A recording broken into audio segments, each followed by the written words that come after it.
Okay, so just to finish that up, because I didn't get into it, surface tension in easy water and silica. Silica seems to have a big place in this whole system that we were talking about. Obviously, the old silica trees, Silicon Valley, silica in your hair and nails. Why do bamboo trees exist in all of the paintings and things of the Asians and these kind of cultures, and what is silica and its connection to the negatively charged hydrogen ions, how that connects with stars, and the surface tension of water. The surface tension of water is kind of what I was finishing the last piece with, about if you're in an ocean, you don't know the density of the water that you're in. You can't, you just think it's all water and it's all wet. And now you're on land, you think you're dry, but you're not. But you can clearly see there's a deviation between you and water. That where you are seems to be oxygen rich. While it is oxygen rich, there's certainly hydrogen in the air. And even from that, like what else are we breathing in the air, Neo? This kind of thing. Do you think that's oxygen? I mean, what else is in there? How would you know? Just like water that we're drinking that has all of these other contaminants in it. What is inside of the water? If I go and pour some water from my sink, and I go ahead and run that through a distiller and then scrape out the garbage in the distiller and then go lab test it, I'm going to figure out there's 60 things in it. Well, what's in the air that we're breathing? Depending on where we are, there's many different things. But then on top of that, the more important thing is, are we even testing for something that, what is ether? What is the etheric thing? What else is in the air? I'm not even talking about what's in the air, like all the chemicals, but I'm talking about what is the air? Is the air just oxygen? What if there's something that we're not testing for, that's the thing that's keeping us alive? So again, surface tension and Gerald Pollack's work with easy water is really interesting when you start consuming things that create less of a surface tension. You can look into what is called ORP, ORP, oxygen reduction potential, and those types of things. Again, the oxygen reduction potential and the ORP of things is very interesting. It's kind of like green tea and how how to reduce the oxidizing principle of something. But I've always made it very clear to people that if you don't oxidize everything in your body and get enough oxygen into you, it's not a good idea to take in things that are reducing the oxygen-rich environment. Like people that want to be healthy and they're out of shape and garbage is in their body every day, and they start drinking green tea thinking they're going to be healthy because it's an antioxidant, like ORP, like the oxidation reduction potential is very high with that.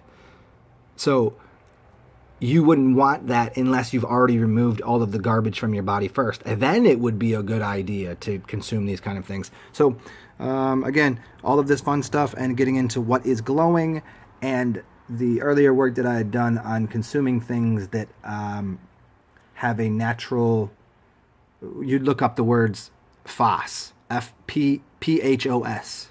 Interestingly enough, phos is FOS, but it's PHOS. And this morning when I woke up, I was talking about pterodactyls and pneumonia, and how funny it was that they put a P in front of those words, pterodactyl. It's PT, and pneumonia, it's a PN.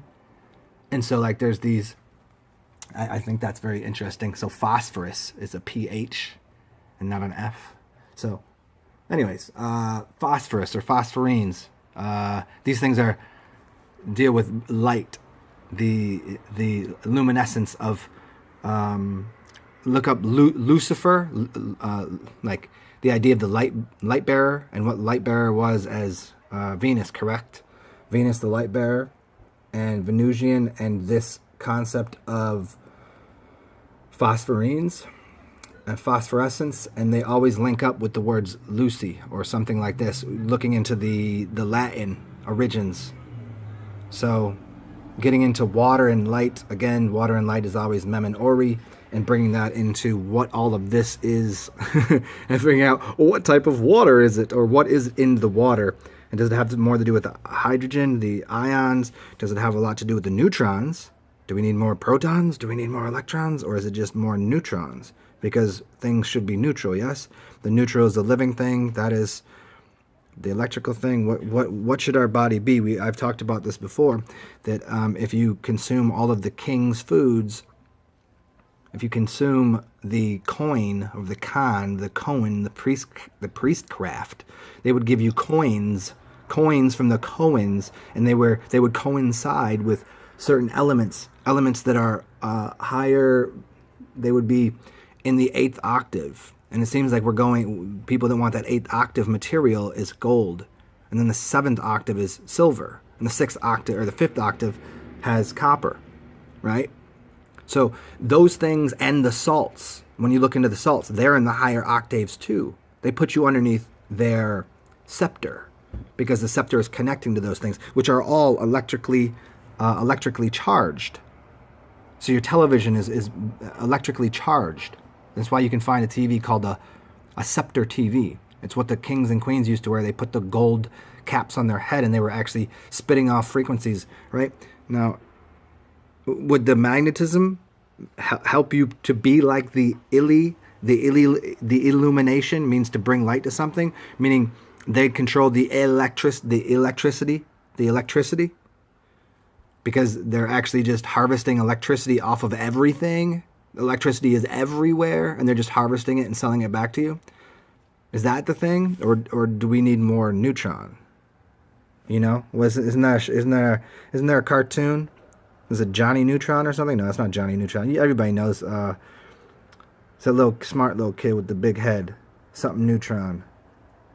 Anyways, so there you go. So what's the neutron doing with the green, doing the Incredible Hulk, dealing with glowing, dealing with photons, and negatively charged hydrogen ions? And what is tritium, and wouldn't it be, we should all go nuclear or radioactive? I don't know. All right, y'all. Talk to you soon.